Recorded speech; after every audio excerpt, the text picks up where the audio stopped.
মাঝি ভাই নৌকা চালায় আর দুরুদ পড়ে গুনগুনায়া। ওই নদীর মাঝে একটা মাছ মনোযোগ সহকারে ওই মাঝি ভাইয়ের দুরুদের আওয়াজ শুনতেছে।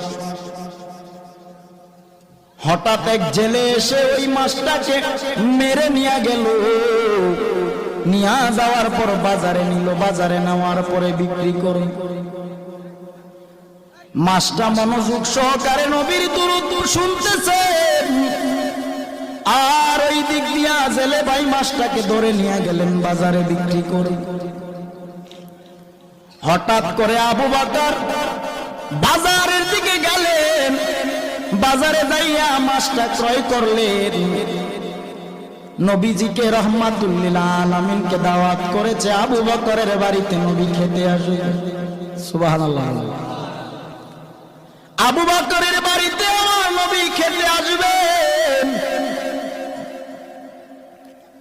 মাছটা কিনে বাড়ি নিয়ে বিবির কাছে বললেন, বিবি তুমি মাছটা সুন্দর করে রান্না করে তৈরি করে নাও, রহমাতুল লিল আলামিন আজকে আমার বাড়িতে খেতে আসবে। বিবি মাছটাকে কেটে রান্না করার জন্য কড়াইয়ের মধ্যে যখন রাখলেন, পাতিলার মধ্যে যখন রাখলেন, চুলায় আগুন জ্বালায়। এরে বাবা, চুলার আগুন বারবার নিভে যায়। আবু বকর চিন্তা করে দেখলেন মাছটাকে রান্না করার জন্য রেডি করে আগুন নিভে যায়, চুলায় আগুন জ্বলেন।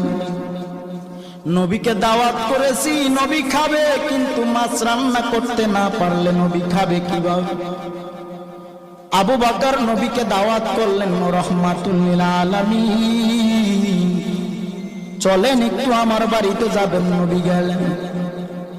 যাওয়ার পর আবু বকর সম্পূর্ণ ঘটনাটা খুলে বললেন, নবী মাছ ক্রয় করলাম, বিবিকে দিলাম, কেটে রান্না বসাবে, চুলায় যতবার আগুন দেয় আগুন নিভে যায়।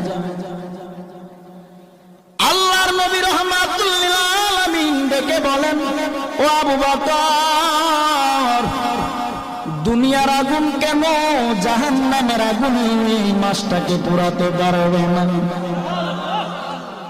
বলে কেন? নবী আমার ডেকে বলেন, ও আবু বকর,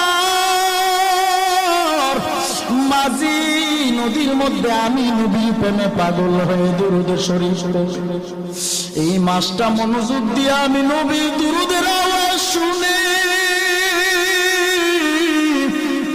আমি নবীর বড় পাগল। ওই মাছ